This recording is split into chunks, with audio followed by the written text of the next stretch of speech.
Buenos días, mis hermanos, que el Señor continúe bendiciendo la vida de cada uno de ustedes, nuestra iglesia Cristo el Redentor, tanto dentro como fuera de nuestro país. Sé que hay hermanos que nos ven en Panamá, en España, en Chile. Permita el Señor que cada una de estas enseñanzas pueda ser de bendición, de edificación para cada uno de ustedes. Estamos a la espera que las autoridades puedan dar la oportunidad de que podamos abrir nuevamente las puertas de nuestro local y podamos estar juntos y en armonía. Esperamos ese momento con muchas ansias y yo sé que sí. Pero mientras tanto, mis hermanos, desde nuestros hogares como familia, alabemos el nombre de Dios, busquemos a través de su palabra, vivamos para Él y que en todo momento nuestra casa sea una casa de luz y de bendición para cada una de aquellas personas que aún no conocen al Señor. Esta es la segunda semana de nuestra serie Ser, la iglesia que Dios quiere que seamos. Y quiero que estemos orando para comenzar esta enseñanza. Bendito Dios, tú eres bueno, tú has sido bueno con nosotros, tu misericordia, Señor, es para siempre y tu misericordia nos ha acompañado. Por tu misericordia no hemos sido consumidos. Eres tú quien nos has ayudado y te doy gracias. También, Padre amado, quiero pedirte tu dirección. Imploro en el nombre de Jesús que tú me guíes, que tú me dirijas, que tú, Señor, dirijas mis palabras y que sean las que tú quieres hablar por el poder de tu Espíritu Santo a tu iglesia. Yo me coloco en tus manos, Señor, como un instrumento tuyo, a pesar de mis defectos, a pesar de mis luchas que tú las conoces, Señor. Te pido perdón por mis pecados y me coloco en tus manos para que tú, en tus fuerzas, me puedas utilizar, Señor, y sea de bendición para tu iglesia. Ayúdame y bendice tú a tu iglesia Cristo el Redentor. Bendice tú a cada uno de mis hermanos en sus hogares, que al escuchar esta palabra, Señor, la puedan recibir con mansedumbre, con humildad, y podamos como iglesia ser hacedores y no solamente oidores olvidadizos. Te lo imploro y te doy gracias. En el nombre de Jesús. Amén.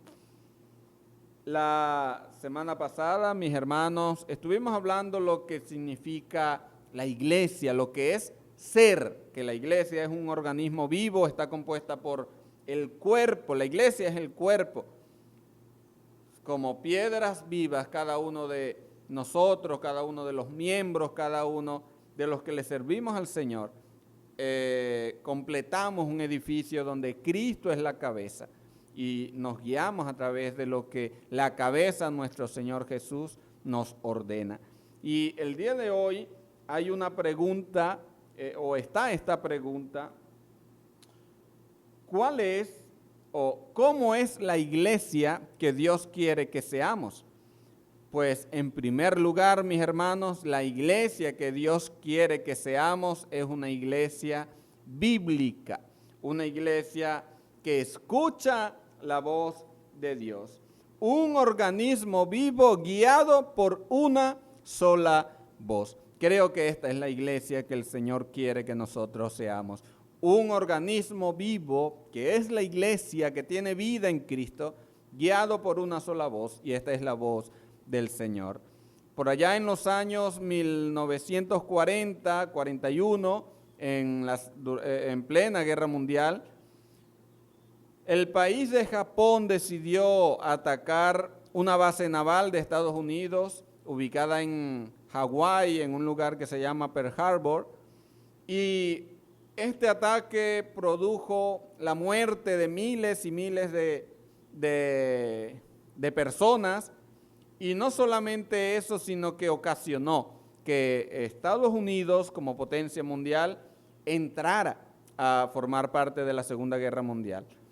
El día siguiente de los ataques en Pearl Harbor, dice la historia que el presidente Franklin Roosevelt, creo que se pronuncia así, él se levanta y ante el Congreso incita y habla a toda la nación, y fue tanto el poder de convencimiento o la ofensa que sintió la nación de Estados Unidos, que decidieron entrar a la guerra, pero no solamente entró Franklin Roosevelt, sino que entró toda una nación.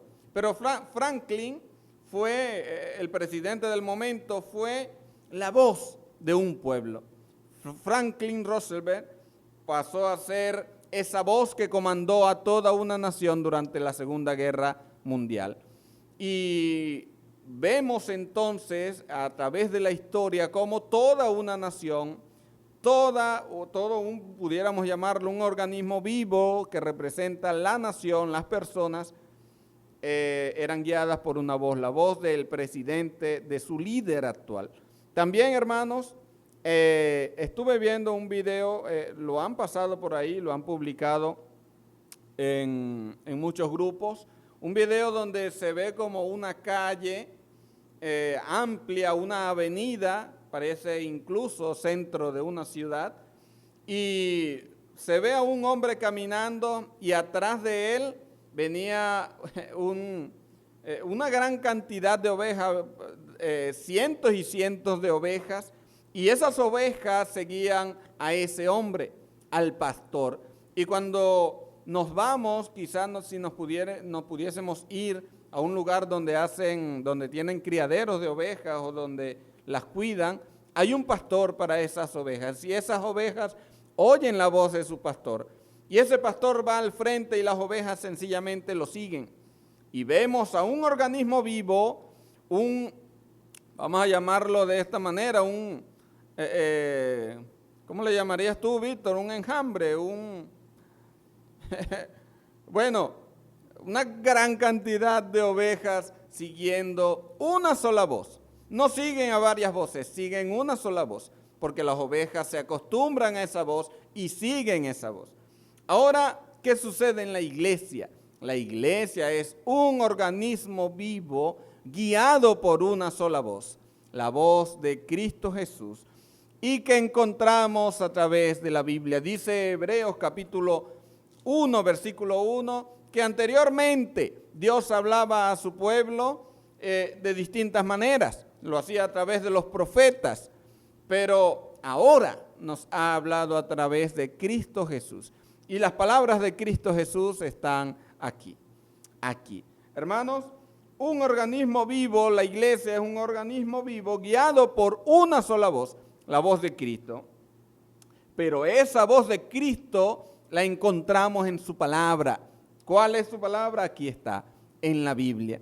Miren, para el año, aproximadamente el año 300 antes de Cristo, ya se habían celebrado más de 180 concilios. Estos concilios eran para atacar problemas de herejía, problemas doctrinales. Más de 180 concilios, más de 180 reuniones donde se atacaban problemas doctrinales para poder mantener pura la palabra de Dios, la Biblia que nosotros conocemos el día de hoy. Para el año 300 antes de Cristo, ya el Antiguo Testamento había sido canonizado, o sea, ya habían sacado cuáles eran los libros inspirados, ya habían sido escritos, habían sido coleccionados, habían sido honrados y reconocidos como canónicos. Para el año 397 después de Cristo se había hecho lo mismo con el Nuevo Testamento. Ya se tenían cuáles eran los libros y las cartas reconocidas como inspiración divina. Ahora, no fue el concilio el que dijo esta sí es, esta no es inspirada, no. La palabra de Dios es inspirada y sencillamente podemos creer que Dios utilizó estos concilios para él mantener, el Señor mantener su palabra, solamente la que Él quiere que nosotros tengamos hasta el día de hoy y podamos vivir conforme como dice allá en Josué, conforme a lo que ella está escrito, conforme a lo que está escrito en esta palabra, en la Biblia, en la palabra de Dios.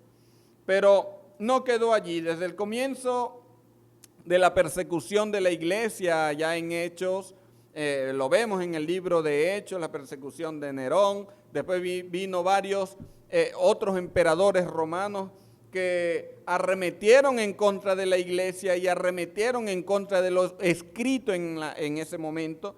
Para el año 303, Diocleciano, un emperador romano,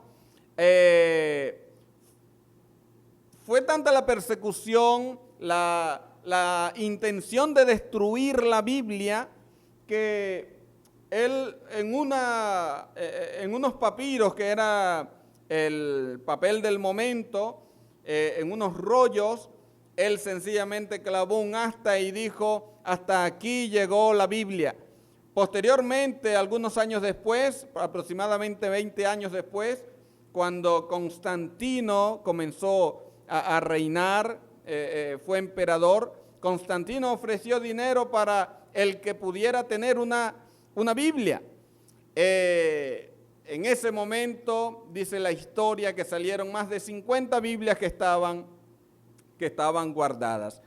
Hermanos, esto nos dice una cosa: la palabra de Dios es indestructible. Este libro es indestructible y ha perseverado, ha permanecido a pesar de tantas persecuciones. Para el año para el siglo XI, el año 1190 aproximadamente, un papa, el Papa Ignacio III, él ordenó que todas las Biblias fuesen quemadas, todas, que no quedara nada. Pero parece que ese plan no dio resultado. Hasta el día de hoy tenemos la palabra de Dios entera, completa, acá en nuestras manos. No solamente pasó la persecución por los emperadores, también pasó la persecución por los mismos papas. Y sigue, hermanos, habiendo persecución en contra de la iglesia, en contra de los cristianos y en contra de la palabra de Dios. Al punto que en muchos países está prohibida, pero aún estando prohibida, hay muchos siervos de Dios dedicando su vida sin importarle si mueren o no mueren. Morir y sin importarle de qué manera vayan a morir, pero siguen traduciendo la palabra de Dios, siguen enseñando la palabra de Dios, y vemos que es Dios utilizando a su iglesia para sus propósitos. Ahora, ¿cuál es la iglesia que Dios quiere? Bueno, la iglesia que Dios quiere es una iglesia bíblica, pero debemos pensar, entonces, si yo tomo la Biblia y yo la coloco en el púlpito, entonces ya somos una iglesia bíblica. O si le cambiamos el nombre a nuestra congregación y le decimos, no, la iglesia ahora se va a llamar Iglesia Bíblica Cristo el Redentor, porque debemos ser bíblica. ¿Será que por cambiarle el nombre comenzamos a ser bíblica? ¿Será que por utilizar este libro comenzamos a ser bíblica? Pues déjenme decirles que no. Hay muchas iglesias llamadas bíblicas donde no tienen nada de bíblico. Hay muchas iglesias que utilizan la Biblia, pero no tienen nada de bíblico. Podemos irnos a la segunda carta a Timoteo, capítulo 3, versículo 15 al versículo 17, porque aquí encontramos, Pablo le dice a Timoteo: desde tu niñez conoces las sagradas escrituras, que pueden darte la sabiduría necesaria para la salvación mediante la fe en Cristo Jesús. Toda la escritura es inspirada por Dios y útil para enseñar, para reprender, para corregir y para instruir en justicia, a fin de que el siervo de Dios esté enteramente capacitado para toda buena obra. ¿Cuál es la iglesia bíblica entonces? ¿Es la que se llama bíblica? ¿Es la que cree porque puede creer en la Biblia y puede leer la Biblia? No, va más allá. Es la iglesia que utiliza la Biblia como herramienta única. ¿Para qué? para enseñar, para reprender, para redarguir y para instruir.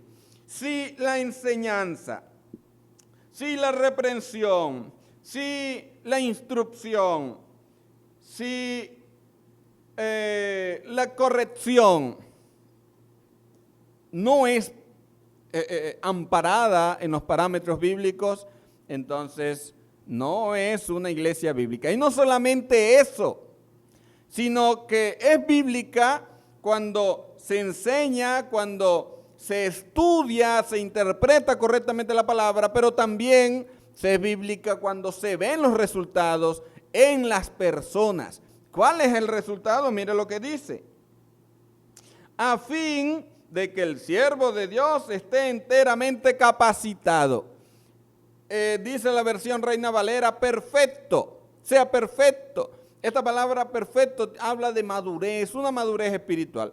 Entonces, cuando vemos a una iglesia madura acuérdese de algo, la semana pasada hablamos que la iglesia no es este local. Esta no es la iglesia. La iglesia es el conjunto de miembros. Tú que estás escuchando este mensaje, que perteneces a Cristo Redentor o quizá perteneces a otra iglesia con otro nombre, pero es la iglesia del Señor. Tú eres iglesia. Tú eres el que debes vivir la palabra. Tú eres el que debe ser enseñado, corregido, instruido a través de la palabra. Y eres tú quien debes mostrar el fruto de una vida centrada en la palabra de Dios. Entonces vemos que una iglesia bíblica es la que estudia y ama la palabra de Dios, pero también una iglesia bíblica es la que madura gracias a la palabra de Dios. La madurez espiritual es esa capacidad del hombre de hacerle frente a los problemas, a las situaciones difíciles, incluso a los momentos de ira, con la sabiduría dada a través de la palabra de Dios. Si en un momento de estrés yo termino cometiendo locuras, entonces no estoy siendo un maduro espiritual. La palabra de Dios entonces es como que yo la echo a un lado y yo actúo a través de la carne. La madurez espiritual es el ser capaz de dejar la carne a un lado y actuar bajo los parámetros de la palabra de Dios. Es como romper esos moldes. ¿Se acuerdan la serie pasada, rompiendo los moldes? Bueno, el ser espiritual es romper los moldes, la antigua vida y comenzar a vivir conforme a los parámetros de Dios. Entonces vemos la iglesia bíblica, no porque se tenga la Biblia. ¿Saben por qué? Porque dice la carta de Pedro que las cartas de Pablo, los escritos de Pablo son difíciles de entender, son difíciles de interpretar. Y Pedro dice, lo cual algunos indoctos e inconstantes tuercen para su propia perdición. ¿Qué está diciendo Pedro? Bueno, que están utilizando las cartas de Pablo, que están utilizando las escrituras, la Biblia, pero ¿cómo la utilizan? La utilizan a su conveniencia, la tuercen. Y quiero que veamos algo importante. A través de los años, como les dije hace un momento, ha habido una persecución, una sed insaciable de destruir esto. Pero hasta al día de hoy parece que el enemigo ha cambiado la manera, ha cambiado la estrategia. Es como el famoso dicho, si no puedes contra él, mejor únete. Bueno, ¿qué se está haciendo ahora? Ahora no se procura la destrucción de la palabra.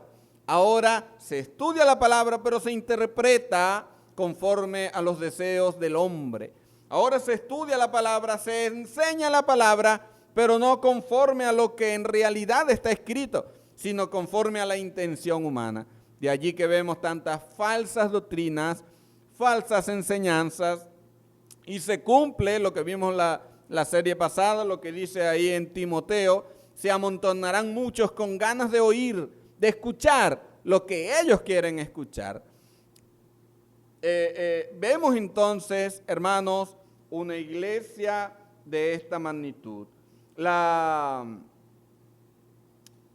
Hay unas palabras de MacArthur, él dice, la fuente de la verdad no es Dios me dijo, Dios me habló, siento esto o siento aquello.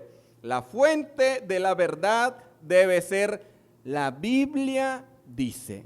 La Biblia dice.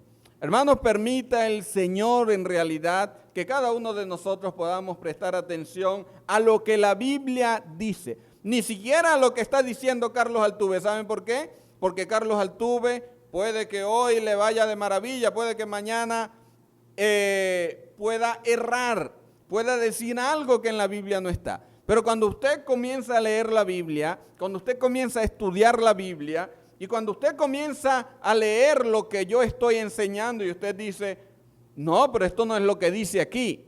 Que usted me pueda llamar y me pueda decir, pastor, mire, pero explíqueme esto. ¿Sabe qué es hermoso? Que yo pueda reconocer y decir, wow, hermana, en verdad no lo había visto así. Hermana o hermano, no lo había visto así. Porque eso me demuestra a mí que usted es una persona que ama la palabra de Dios. La pura y eficaz palabra de Dios.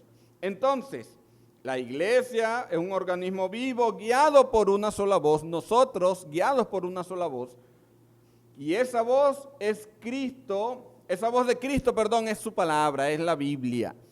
Lamentablemente, como lo acabamos de leer, como lo acabo de leer, como dice MacArthur, lamentablemente hoy en día en muchas iglesias que se llaman bíblicas, dicen Dios me dijo y cometen o hablan unas atrocidades tremendas. Se introducen, como lo leímos la serie pasada, se introducen doctrinas destructoras para destruir no solamente la congregación, sino que destruyen también a la persona que está con sed de salvación. Vemos que es la palabra de Dios, viva y eficaz, la que nos puede dar la salvación, como lo dice Pablo ahí a Timoteo. Primera a Timoteo capítulo 3, versículo 1, capítulo 1, versículo 3 al versículo 5, dice lo siguiente. Pablo le escribe a Timoteo, al partir para Macedonia, te encargué que permanecieras en Éfeso y le ordenaras a algunos supuestos maestros que dejen de enseñar doctrinas falsas y de prestar atención a leyendas y genealogías interminables. Esas cosas provocan controversias en vez de llevar adelante la obra de Dios, que es por la fe. Y mira lo que dice el 5. Debes hacerlo así. ¿Qué debía hacer? Debía reprender a esta persona que estaban enseñando falsas doctrinas. Debes hacerlo así para que el amor ¿de quién? El amor de la iglesia, de las personas, para que el amor brote de un corazón limpio, de una buena conciencia y de una fe sincera.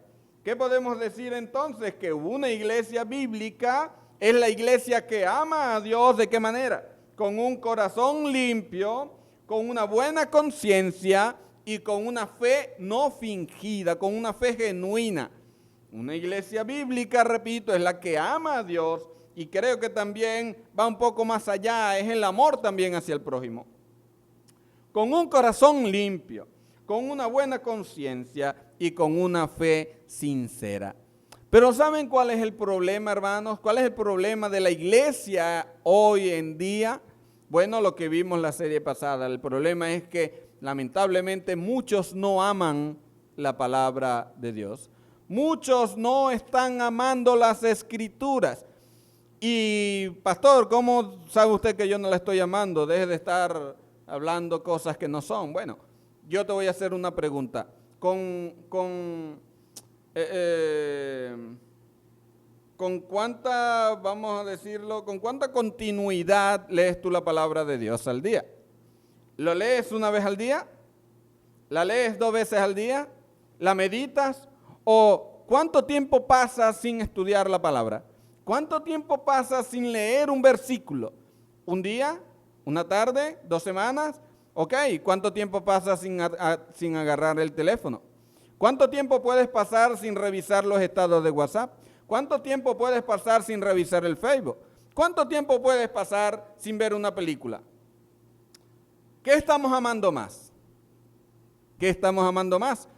Con esta pregunta, mi hermano, yo quiero que seamos sinceros y reconocer nuestra necesidad de buscar de la palabra de Dios. Y yo no lo digo desde la perfección, porque también yo, Carlos Altuve, debo reconocer, porque el Señor lo sabe, que hay días, incluso hay días que yo no tomo y no leo la palabra de Dios. Uno se ocupa en tantas cosas, incluso en el mismo ministerio, que no se preocupa por tomar la palabra de Dios. Y en ese momento en que yo reconozco, wow, no he leído hoy, es cuando uno cae arrodillado a los pies y dice, Señor, perdóname, porque mi vida debe estar basada en la palabra. Tu vida, mi hermano, debe estar basada en la palabra. Y por eso te incito, te motivo a que ames la palabra de Dios. Porque el problema es que la iglesia no está amando la palabra de Dios. Por no amar la palabra de Dios, por no anhelar la palabra de Dios, es que se termina escuchando las falsas doctrinas y de allí el corazón perverso o un corazón impío, de allí una mala conciencia y de allí una fe que no es verdadera, una fe falsa, como lo que hablamos la serie pasada. Mira cómo todo se va conectando. ¿Cuál es esta fe falsa? Bueno, lo que nosotros estamos viendo el día de hoy. Una fe de decir, bueno, yo por ser hijo de Dios a mí no me pasa nada. Y una fe de decir, yo tengo el poder, pero ¿quién es el que tiene el poder y quién es el que tiene la soberanía? Entonces, mis hermanos, el problema de hoy en día es que no hay amor por la palabra de Dios. Lamentablemente muchos se están conformando a lo que escucha un domingo y pasa lunes, martes, miércoles, jueves, viernes y sábado y no se escucha la palabra. Puedo decirles, y creo que es así, que hay muchos hermanos, quizás tú, no sé, pero hay muchos que no han escuchado la enseñanza de la semana pasada. Hay muchos que no escucharán la enseñanza del día de hoy. Hay muchos que han pasado por alto muchas de las enseñanzas que hemos dado a través de las redes sociales. Y para excusas estamos nosotros hechos. Porque cuando yo pienso, wow, hoy no leí la Biblia, ¿qué me pasó? Ah, no, es que estaba ocupado, es que estaba haciendo, es que estaba... Claro, son excusas, pero para el Señor no son válidas. ¿Saben por qué? Porque nuestra vida espiritual se va a nutrir a medida que nosotros, amando la palabra de Dios, nos sometemos a ella, navegamos a través de ella para ver qué es lo que el Señor quiere transformar en cada uno de nosotros. Hermanos, si el problema es la falta de amor, es la falta de búsqueda bíblica, si el problema es la falta de anhelo por leer y por escudriñar y por aplicar la palabra de Dios, créame que hay una solución. ¿Cuál es la solución? La solución es caer postrado ante los pies del Señor y comenzar a ser la iglesia que Dios quiere que seamos. Comenzar a estudiar, comenzar a ser instruidos, comenzar a ser enseñados a través de la palabra de Dios para que podamos llegar a la madurez espiritual y podamos también ser esos portadores de buenas obras, porque una iglesia de buenas obras es una iglesia que ama a Dios con un corazón limpio, con buena conciencia, con fe sincera, con fe genuina, y no solamente a Dios, sino que ama también a su prójimo, así como Cristo amó a su iglesia. Hermanos, 1 Timoteo capítulo 3, versículo 15, nos dice esta gran verdad. Dice Pablo, puedo leer desde el versículo 14, capítulo 3, versículo 14 y 15, dice Pablo a Timoteo: aunque espero ir pronto a verte, escribo estas instrucciones para que, si me retraso, sepas cómo hay que portarse en la casa de Dios. ¿Cuál es la casa de Dios? Que es la iglesia del Dios viviente, pero hay una característica aquí de esta iglesia: columna y fundamento de la verdad, columna y baluarte de la verdad. Si llega el momento Dios no lo permita. Si llega el momento en que Cristo el Redentor deje de ser bíblica, Dios no lo permita y Dios nos libre. Pero si llegase el momento en que la iglesia Cristo el Redentor dejase de ser bíblica, no por eso la iglesia deja de ser columna y baluarte de la verdad. Porque la iglesia del Señor es un cuerpo en conjunto. Nosotros somos una iglesia local. Y si la iglesia Cristo el Redentor dejara de ser bíblica, enfrentará delante del Señor el juicio por sus acciones. Pero, mis hermanos, la iglesia del Señor Cristo el Redentor, la que está en la esquina, cualquier iglesia de cualquier nombre, es columna y baluarte de la verdad. La columna de un edificio es la que sostiene, la que soporta. Y el baluarte, como lo traduce la Nueva Versión Internacional, es el fundamento. Es la que soporta todo el peso. Bueno, la iglesia del Señor entonces es quien defiende la palabra de Dios. La iglesia del Señor es quien cuida la palabra de Dios. Y la iglesia del Señor es quien enseña la palabra de Dios. Fíjense que es tan importante y fue tan importante para Pablo, que Pablo enseñó a Timoteo y Pablo le decía a Timoteo: lo que has escuchado de mí, lo que yo te he enseñado, esto compártelo a otros hombres que puedan enseñar también esta verdad. O sea, la iglesia del Señor no se caracteriza solamente por llenarnos de un conocimiento, se debe caracterizar porque es capaz de enseñarnos. Somos capaces de enseñarnos los unos a los otros. Es capaz de salir de las cuatro paredes y comenzar a enseñar al vecino, comenzar a enseñar al amigo, comenzar a enseñar al familiar. La iglesia del Señor es la que se reproduce y eso lo encontramos en la palabra de Dios. Mis hermanos, Dios quiere una iglesia cristocéntrica. La iglesia cristocéntrica es la que tiene la palabra de Dios como esencial, como lo primero de lo primero, por encima de experiencias personales, por encima de cualquier libro, por encima de cualquier teoría, por encima de incluso de doctrinas de hombres.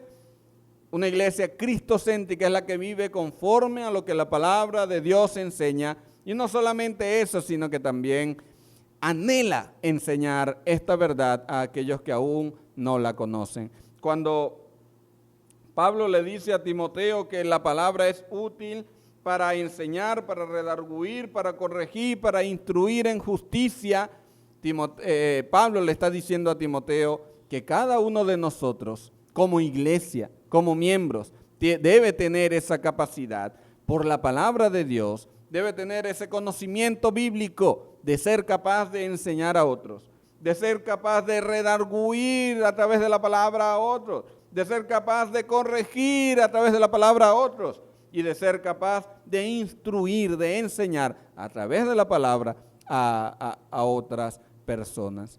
Hermanos, permita el Señor que nosotros como iglesia Cristo el Redentor comencemos a dejar a un lado. ¿Saben qué es lo que nos impide el navegar a través de la palabra? ¿Sabe qué es lo que nos impide el crecimiento espiritual? ¿Sabe qué es lo que nos impide el crecer en Cristo?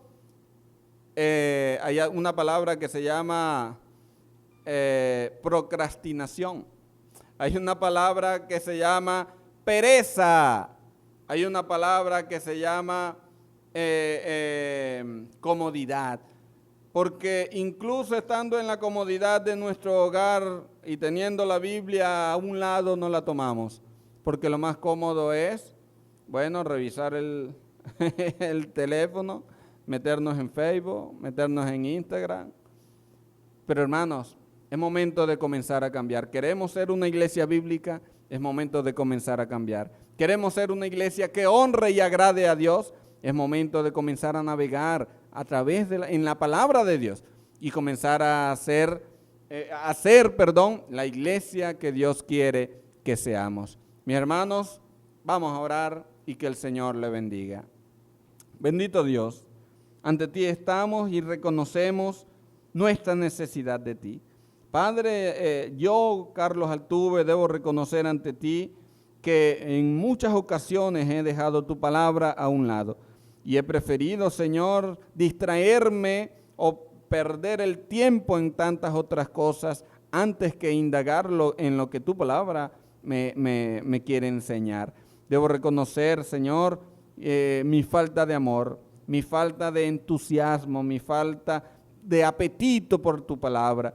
Y te suplico en el nombre de Jesús que tú me ayudes y que hagas lo mismo, Señor, con tu iglesia, que hagas lo mismo con cada uno de mis hermanos que no le presta atención, que no está amando y que no está anhelando la palabra, tu palabra, la Biblia, la instrucción bíblica.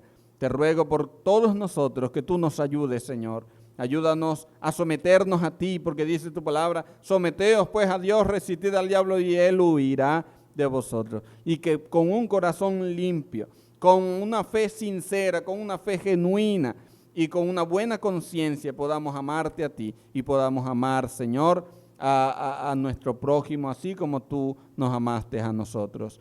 Señor, en el nombre de Jesús te lo pedimos y te doy gracias. Gracias porque si confesamos nuestros pecados, tú eres fiel y justo para perdonar nuestros pecados y para limpiarnos de toda maldad. En Cristo Jesús. Amén.